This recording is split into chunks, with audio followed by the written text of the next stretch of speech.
Assalamualaikum warahmatullahi wabarakatuh. Halo teman-teman dan Bapak atau Ibu dosen.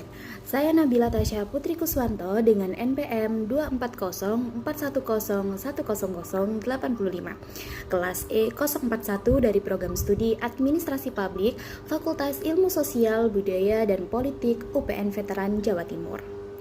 Video ini saya buat untuk memenuhi tugas ujian tengah semester atau ETS pada mata kuliah Governansi Digital yang diampu oleh Bapak Bagus Nuari Hermawan, SOS MPA. Dalam video ini saya akan menjawab pertanyaan yang telah diberikan dengan hasil pemikiran serta analisis saya.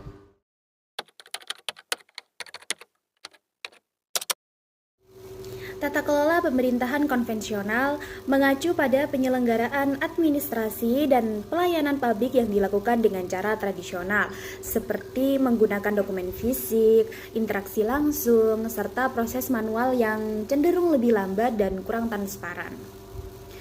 Sistem ini sering menghadapi kendala seperti birokrasi yang kaku, prosedur yang panjang, dan keterbatasan akses informasi bagi masyarakat.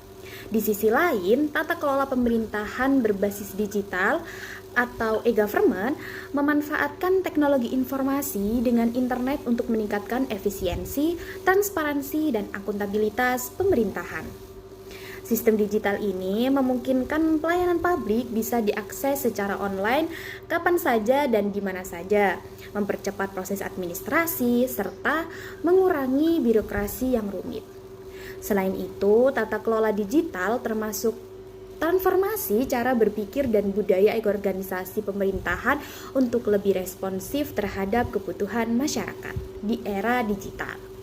Dengan e-government, keterbukaan informasi dan partisipasi publik dalam pengambilan kebijakan juga lebih meningkat, sehingga menciptakan pemerintahan yang lebih efektif dan terpercaya.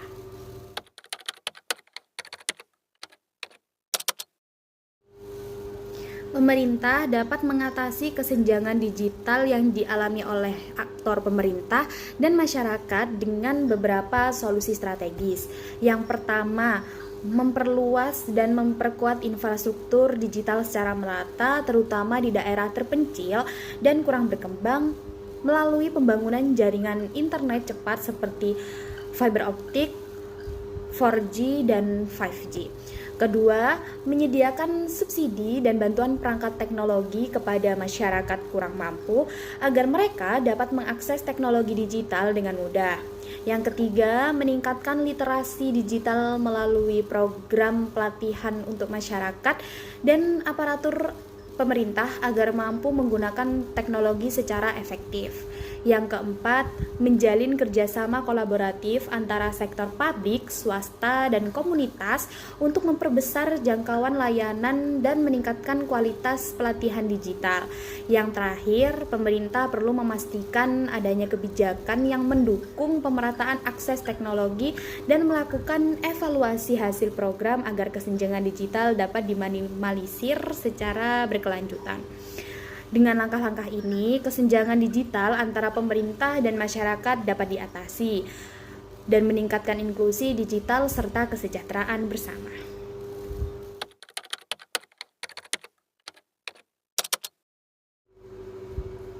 Tantangan yang dialami dalam implementasi e-government di negara-negara berkembang meliputi beberapa hal utama. Yang pertama, adanya keterbatasan infrastruktur teknologi, informasi dan komunikasi atau TIK, seperti kurangnya akses internet yang merata dan kualitas jaringan yang rendah, terutama di daerah pedesaan.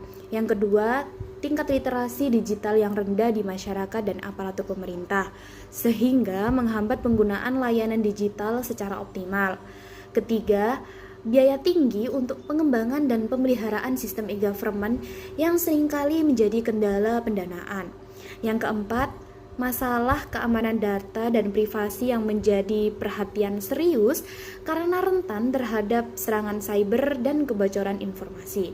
Kelima, resistensi terhadap perubahan dari dalam birokrasi, di mana adaptasi terhadap cara kerja digital memerlukan waktu dan budaya organisasi yang mendukung. Dengan tantangan-tantangan ini, Kita memerlukan strategi yang komprehensif, seperti meningkatkan infrastruktur, pelatihan dan edukasi digital, penguatan regulasi keamanan data, serta perubahan manajemen organisasi untuk mendukung keberhasilan implementasi e-government di negara berkembang.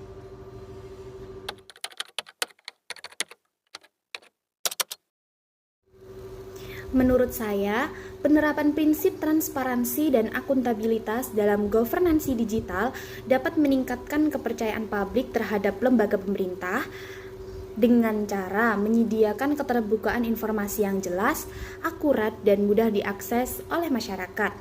Transparansi memungkinkan masyarakat untuk memantau, memahami, dan menilai kebijakan serta tindakan pemerintah secara terbuka, sehingga mengurangi kecurigaan dan potensi praktik korupsi. Sedangkan akuntabilitas memastikan bahwa pemerintah bertanggung jawab atas setiap keputusan dan kebijakan yang diambil, serta hasil pelaksanaannya dapat dipertanggungjawabkan kepada publik.